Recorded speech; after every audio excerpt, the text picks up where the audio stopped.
की आज भी वही अहमियत है जो उनके जमाने में थी कि पुरजोर तारीख में अपनी दलीलें लेकर हाजिर हुए। गांधी जी के नजरियात से मुराद अदम तशद्दुद, जातिवाद और छुआछूत की मुखालफत, तमाम धर्मों का एहतराम, सच्चाई, सादगी, सेकुलरिज्म और गंगा जमनी तहजीब की पासदारी।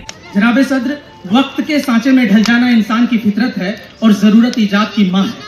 दरख्त के पत्तों से पोशाक, पत्थर की रगड़ से आग और समंदर से पानी मछली हासिल करने वाला इंसान आज सदियां गुजार कर तरक्की की उस आखिरी शाहराह पर खड़ा है जहां हर दिन की शुरुआत एक नई मशीन के ईजाद से होती है।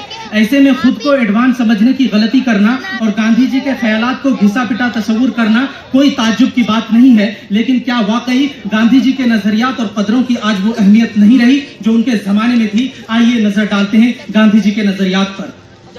गांधी जी ने इस्लाम का नजरिया, अल-खल्क़ु अयालुल्लाह और हिंदू धर्म का नजरिया वसुधैव कुटुंबकम यानी पूरी दुनिया एक फैमिली है को सामने रखकर अपना एक नजरिया पेश किया, सर्वधर्म समभाव यानी एक ऐसा माहौल, एक ऐसा एनवायरनमेंट जिसमें तमाम मजहब को तरक्की करने और फलने फूलने की आजादी हासिल हो। मैं यकीन से कह सकता हूँ कि आज न सिर्फ हिंदुस्तान बल्कि पूरी दुनिया में इंसानी दहशतगर्दी और मजहब के नाम पर तशद्दुद का जो माहौल बरपा है, अगर उसको किसी एक फलसफा, किसी एक नजरिए से हल किया जा सकता है तो वो है गांधी जी का नजरिया, सर्वधर्म समभाव। तो फिर मुझे कहने की इजाजत दी जाए, गांधी जी के नजरियात और कदरों की आज भी वही अहमियत है जो उनके जमाने में थी।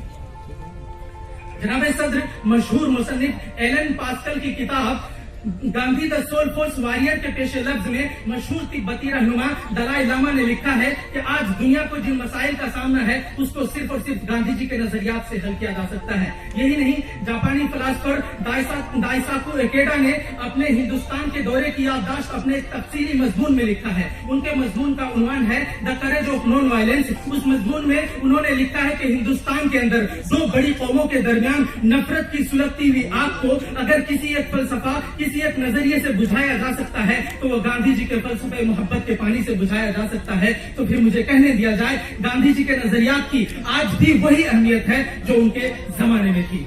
जनाब सद्र, हाल ही में ग्लोबल हंगर इंडेक्स की रिपोर्ट शाये हुई जिसमें 119 मुल्कों की फहरिस्त में मुल्क अजीज हिंदुस्तान 103वें मकाम पर है।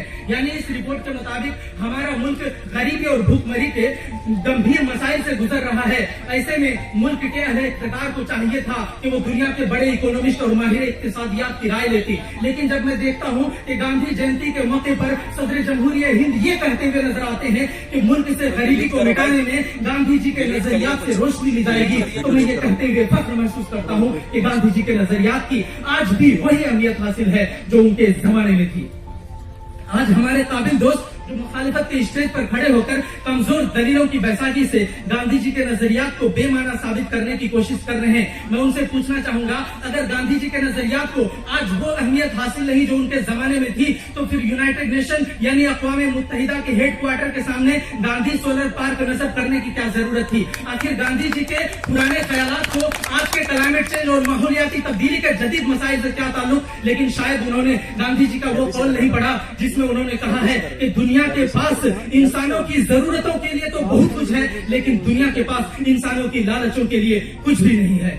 जनाब सद्र, साल 2006 में मशहूर फिल्म हिदायतकार राजकुमार हिरानी ने लगे रहो मुन्ना भाई के नाम से गांधी जी के नजरियात पर मुश्तमिल एक फिल्म बनाई। और मैं अपने दोस्तों से पूछना चाहूंगा जो ये कहने की कोशिश कर रहे हैं कि आज गांधी जी के नजरियात की वो अहमियत नहीं रही, तो मैं सवाल करना चाहूंगा कि आखिर इस फिल्म को यूनाइटेड नेशन में दिखाई जाने वाली पहली हिंदी फिल्म होने का एजाज क्यों कर हासिल हुआ और साल 2006 में इस फिल्म को 4 नेशनल अवार्ड से क्यों नवाजा गया? कंक्लूड कीजिए। आज न सिर्फ हिंदुस्तान बल्कि दुनिया की सरहदों के मामलों को बात से सुलझाने की कोशिश की जा रही है, लेकिन गांधी जी का नजरिया भी सामने आता है। उन्होंने भी यही कहा था, peace is born from the willingness to listen other, यानी शांति दूसरों की बात सुनने से पैदा होती है। अगर अब भी किसी को लगता है कि गांधी जी के नजरियात की वो अहमियत नहीं है, तो वो मशहूर रशियन नोवेलिस्ट लियो टॉल्स्टॉय का वो खत पढ़े जो उन्होंने अपनी मौत से कब्ल गांधी जी को लिखा था। शुक्रिया।